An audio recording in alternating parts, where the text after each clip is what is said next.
Imagine se fosse possível criar, sei lá, uma fórmula matemática para decidir os impostos que pagamos. Uma fórmula matemática, sim, uma que olhasse para um telemóvel básico e um relógio de luxo e dissesse de forma objetiva: este paga X, aquele paga Y. Parece ficção científica, não é? É uma ideia que, à primeira vista, soa um bocadinho a uma utopia de engenheiros, mas é precisamente o ponto de partida para uma conversa fascinante que vamos analisar hoje. Exato. Uma conversa que começa com impostos, mas que acaba por questionar a própria natureza do governo. Exatamente.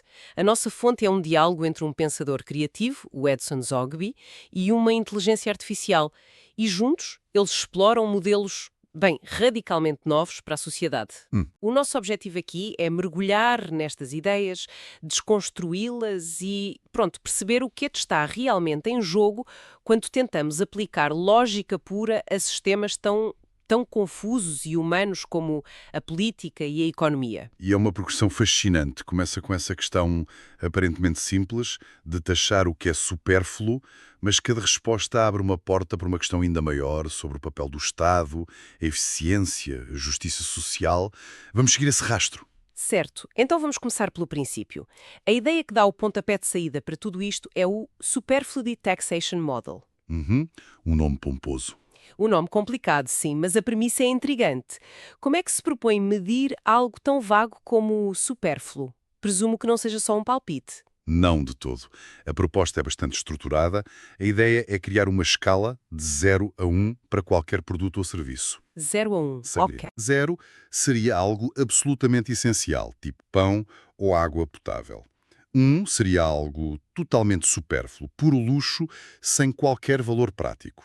E para chegar a esse número, a fórmula combina 4 fatores. E que fatores são esses? Bem, primeiro, a necessidade básica, ou seja, o quão crucial é para a sobrevivência e bem-estar. Certo. Segundo, a usabilidade, a frequência com que o item é usado. Terceiro, a substituibilidade. Se existem alternativas mais baratas, imagino. Exato, que cumpram a mesma função. E, por fim, o luxo, que mede o grau de ostentação ou prestígio associado. Ok, percebo os fatores. Mas a usabilidade parece-me contraintuitiva. Algo que se usa muito não seria menos supérfluo? Precisamente, é uma ótima observação. E a fórmula reflete isso de uma forma inteligente. Ah, ok. A equação é a média dos fatores, mas a usabilidade entra de forma invertida. O que a fórmula usa é 1 menos a usabilidade. Ah, estou a ver.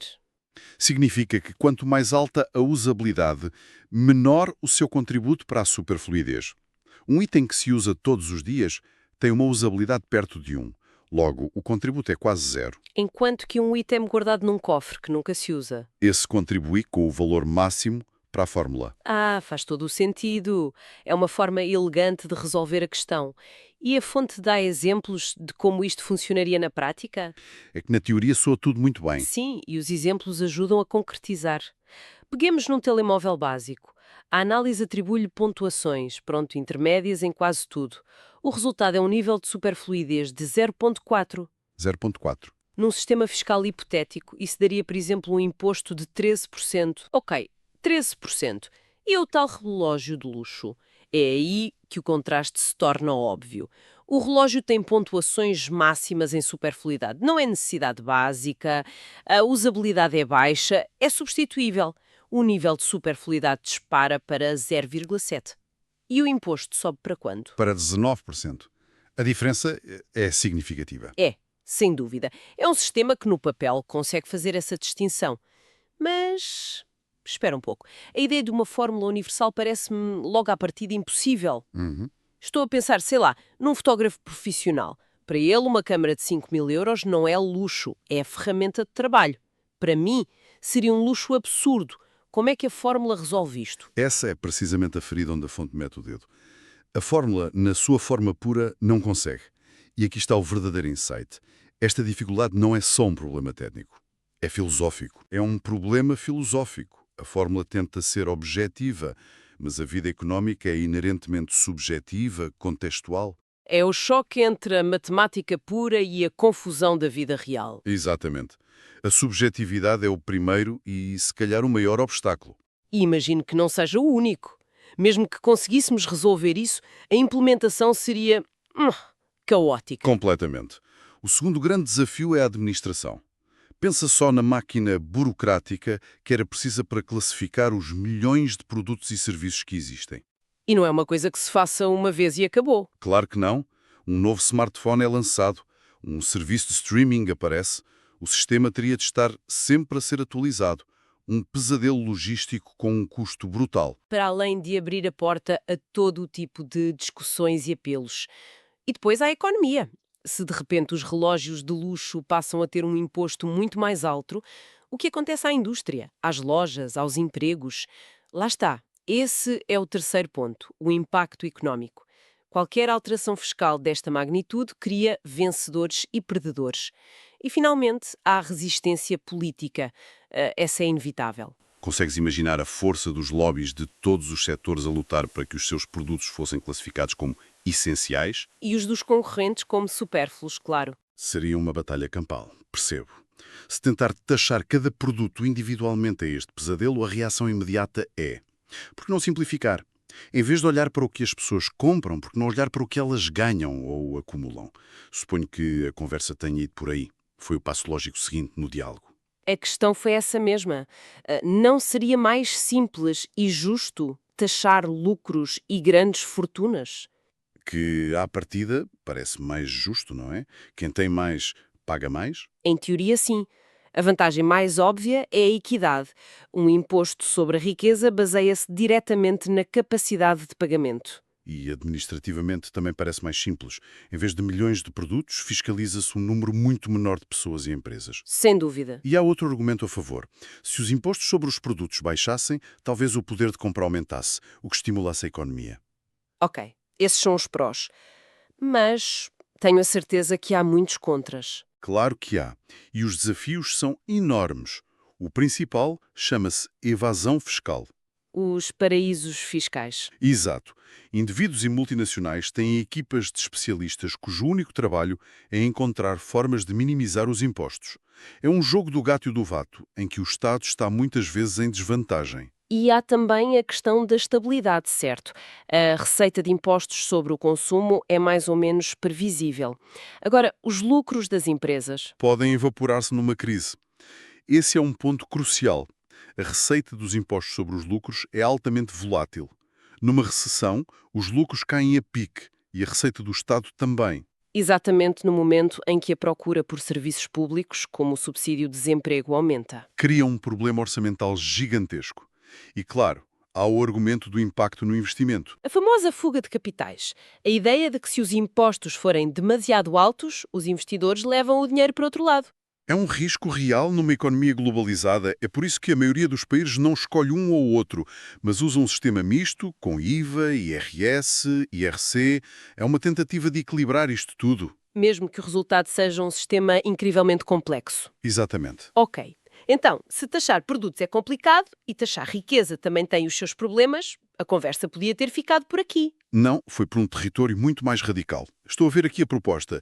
E se o governo fosse privado, com gestão igual à das empresas e fosse remunerado proporcionalmente à renda das pessoas? Isto é uma mudança de paradigma total. É um salto conceptual enorme. A ideia apela a um sentimento muito comum, a frustração com a ineficiência e o desperdício do setor público. A ideia de um governo-empresa mais ágil. Sim, mas isso levanta uma questão fundamental. Qual é o propósito de um governo? Pois, o objetivo de uma empresa é o lucro. O de um governo, espera-se, é o bem-estar dos cidadãos. Os dois não parecem muito compatíveis. Eles podem ser, e muitas vezes são, diametralmente opostos.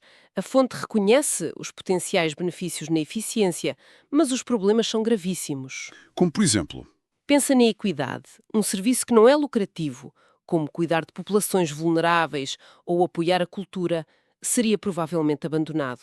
e a saúde ou a educação poderiam tornar-se inacessíveis para quem não pode pagar? Exato. E perderíamos o controle democrático. Em vez de eleições, teríamos um conselho de administração a tomar decisões para maximizar o lucro, não para servir os cidadãos. O poder sairia da esfera pública para a privada. Precisamente. É um modelo que, levado ao extremo, se assemelha mais a um Estado feudal corporativo do que a uma democracia. Mas nós já temos aproximações a isto, os modelos híbridos. A fonte fala das parcerias público-privadas, as PPPs. A ideia é essa, não é? Juntar o melhor dos dois mundos. Em teoria, sim. No entanto, a Fonte é bastante contundente na sua crítica. O Zogby, no diálogo, tem uma frase demolidora sobre o assunto. Sim, estou a ver. Cito: "O modelo das PPPs existe e é quase totalmente cheio de escândalos de corrupção. Parece-me um remendo que até favorece os de má-fé. É uma visão muito pessimista." Sim, que basicamente diz que o problema não é o modelo, mas a natureza humana. E essa constatação, a de que o problema pode ser a má-fé e a complexidade que permite a corrupção, Serve de ponte para a solução final. exato. Se o elemento humano falível é o problema, talvez a solução seja removê-lo da equação o máximo possível. E entramos no domínio da ficção científica outra vez. A proposta final e mais futurista. E se a distribuição de impostos fosse 100% automatizada?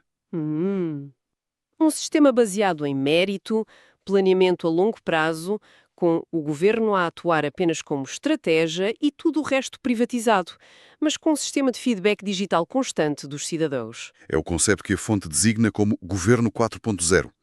A base de tudo é a tecnologia. Em vez de decisões políticas à porta fechada, teríamos algoritmos e IA a otimizar a alocação de recursos com base em dados em tempo real.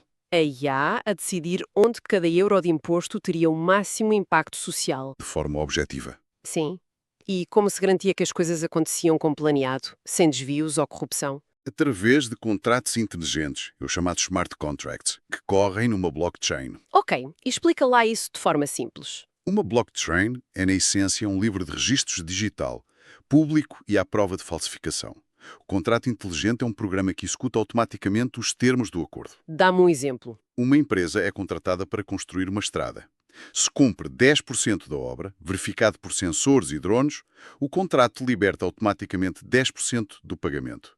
Sem intermediários, sem atrasos, sem possibilidade de suborno. Nesse cenário, o papel do governo muda completamente. Deixa de ser o construtor, o gestor de hospitais, Passa a ser apenas o arquiteto do sistema. o estratega. Exatamente. O governo definiria as metas a longo prazo, faria a regulação e a supervisão, mas a execução seria entregue ao setor privado, num mercado competitivo onde a eficiência é constantemente medida. E a voz dos cidadãos. Como entraria neste sistema tão tecnológico? Através de plataformas digitais. Os cidadãos poderiam participar em orçamentos participativos, dar feedback constante sobre a qualidade dos serviços. E essa avaliação teria consequências reais? Sim. Alimentaria o sistema e influenciaria a remuneração das empresas. Uma escola com má avaliação perderia financiamento. Uma com boa avaliação seria recompensada. A opinião pública digital seria um motor de melhoria contínua. Parece um sistema incrivelmente lógico e eficiente. Mas também me parece ter pontos de falha gigantescos. Só há uma utopia que podia rapidamente transformar-se numa distopia. Sem dúvida. E a fonte é clara quanto aos desafios críticos. O primeiro é a qualidade dos dados. Claro. Um sistema destes é tão bom quanto os dados que o alimentam. Se os dados forem enviesados ou de má qualidade, as decisões algorítmicas serão terríveis. Lixo entra, lixo sai, como se costuma dizer. E depois há a questão do acesso. Se a cidadania passa a ser exercida online, o que acontece a quem não tem acesso à internet ou não tem literacia digital? Esse é o perigo da exclusão digital. Poderíamos construir este sistema perfeito apenas para excluir metade da população. Seria um desafio central. Garantir o acesso universal e a capacitação digital seria uma pré-condição absoluta para a legitimidade de um sistema destes. E a segurança? E a privacidade, claro. Um governo que centraliza tantos dados torna-se um alvo extremamente valioso para ataques informáticos ou para vigilância abusiva. Proteger essa infraestrutura seria um desafio colossal. Que viagem! Começamos com uma fórmula para taxar um relógio e acabamos a debater um governo gerido por algoritmos e smart contracts numa blockchain. Afinal, o que é que isto tudo significa? O que este diálogo nos força a fazer, mesmo que algumas ideias pareçam radicais hoje, é questionar os pressupostos dos nossos sistemas atuais. Mostra que os modelos que temos não são os únicos possíveis. Força-nos a imaginar. Exato. Força-nos a imaginar o que poderia acontecer se aplicássemos a tecnologia não apenas para otimizar o sistema que temos, mas para o redesenhar de raiz, com objetivos claros de eficiência, transparência e justiça. E isso leva-nos ao pensamento final, que a fonte deixa de forma muito provocadora. A conclusão sugere que implementar um sistema tecnológico avançado e justo pode ser, na verdade, mais fácil do que lidar com a ineficiência e a corrupção inerente aos sistemas geridos por humanos. É uma afirmação ousada. Coloca o desafio não na tecnologia, mas na nossa própria natureza. Exatamente. E é essa a questão que fica no ar. Será que o maior obstáculo a um governo mais lógico e eficiente é a complexidade da tecnologia que precisamos de inventar? Ou é simplesmente a vontade humana para mudar um sistema que, apesar de todas as falhas, já existe e beneficia muitos dos que estão no poder?